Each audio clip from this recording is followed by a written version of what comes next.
अंजलि हस्त विनियोग देवता गुरु विप्राणां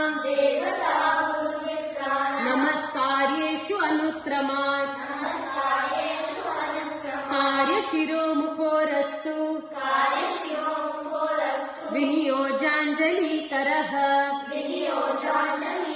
कपोतहस्त विनियोग प्रमाणे गुरु संभाष्य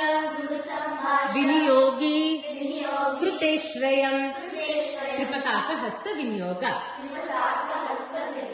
मकुटे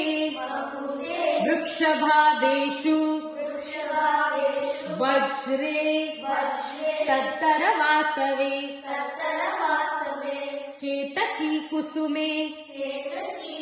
दीपे वह्निज्वाला विजृम्भणे कपोते पत्रलेखायां बाणार्ते परिवर्तने युज्यते त्रिपताकोऽयं कथितो भरतोत्तमे